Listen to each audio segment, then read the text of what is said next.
Welcome back. It's Thursday, the 13th of March 2014. It's just come up to about 1 o'clock, and I wanted to do an update of my fasting for this week. I was late fasting on Tuesday night at 9 o'clock when I stopped eating, and I did get my fasting weight down. When I was reading it this morning, was at 13.5 stone, which I was quite pleased with. But when I actually did the measurement for the weekly update, it had gone up to 13.75, which was I didn't really expect it because I'd only had my morning coffee, and so I didn't really expect it to go back up. So I was a bit wondering about that. I do a control test with the weight. That I have. I have a small weigh scale that I use for my cooking, and I put on a sort of a standard weight of half a stone, 7 pounds, and then I put that onto the scale so that I make sure that it's zeroed correctly, and that's what I do to make sure that the test is accurate. But it's got me thinking now, so what I might do is get another scale to make sure that I've got another measurement to make sure that the scale's accurate. And I mean, it's something I assume from the start would be okay, because it's always sort of given me reasonable numbers. You know, it's up or down half a stone. It sort of feels right in terms of how you feel in your body. But I might get another weigh scale just to make sure that my measurements are being correct. Still been trying to understand the accuracy of my blood sugar meter, this AccuCheck mobile. I've been talking to Adrian today, and he's given me some quite good information about testing blood sugar. What I didn't realise is that if you do a test, obviously if you do another test, you need to do it within less than 10 minutes, which I was doing. I was trying to understand consistency in blood sugar values, and I was doing like a test after a minute, but not only do you have to use a different part of the different finger, but you have to use a different finger on a different hand as well, because you have coagulation in that vicinity where you've taken the pinprick can affect the values of the blood. So you need to take consecutive blood sugar measurements to get an idea of the accuracy on the left and right hands. So that was one thing. And the other thing you mentioned, which I thought was quite interesting, is that you get different measurements because I don't know how true it is, but he did mention it, and it makes it may make some sense that because your heart is closer, then you get different values to the left and the right.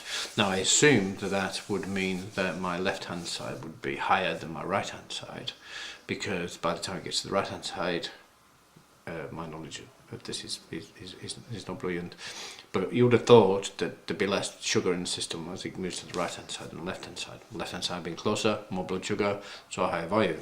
And strangely enough, when I did test it, I got a value of around about 4.4, but the right hand side was higher. So I don't understand that. Can't explain it either. But the values, because I got a new cassette, seem to be more the control test that they give you are coming in line to the values, even though they're quite varied.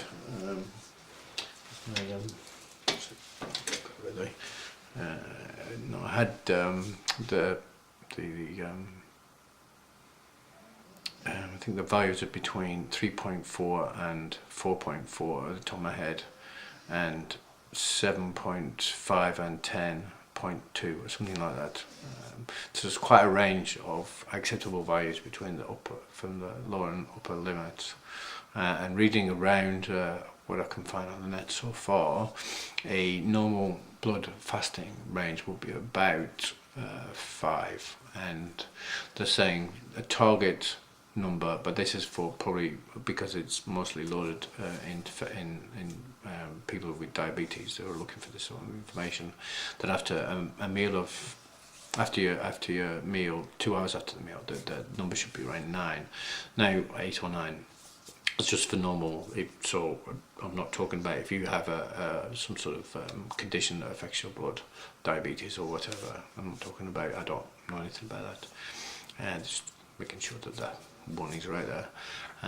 Now, I actually feel that's a bit high, though I have nothing to go on. So what I do need to do, whether I can do that today or not, is to say have a meal and then see what my blood sugar is after two hours of that. But I'll probably measure it after 1 and 2 hours, and then look at a calorie controlled meal, so I know how much I've eaten at the start, and I know what the effect that has on blood sugar in the 2 hours that follow. So I think that would be a good way to calibrate what sort of blood sugar target I should be aiming for if I want to lose weight. But it is a it's not an there's not an obvious answer to that question, and my own gut feeling was about 7, though I've no evidence to say if that's true or not. It seems to me that, like, I've been getting spikes up to 10, that's too high to be having, and that I need to have a lower calorie amount to make sure that I get a low enough blood sugar. So that's my viewpoint on blood sugar. So this week I've been off the dairy and I've been off the wheat, and that seems to be going on okay. It's not something I've been able to do before, but this week I seem to be able to, not have bread, not have anything which is processed, and stick to the not snacking, making sure that if I do want something to eat, it's either a fruit or a veg, raw food.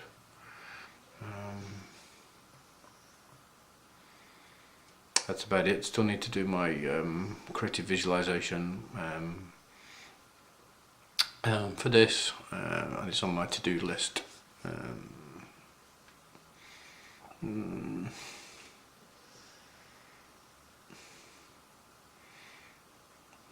That's about it. That's about it for me. I suppose the only thing on my mind is I read the story about the man at McDonald's who lost, was it 37 pounds over 6 months by just eating at McDonald's, and it's probably a sensationalist type of journalist story, and the weight changes. I don't know. I don't want to follow a diet that means I can go to McDonald's to lose that kind of weight. No. But it just a bit of a oddity, I thought. Okay, that's my update for now. Thank you for watching. Take care. Bye bye.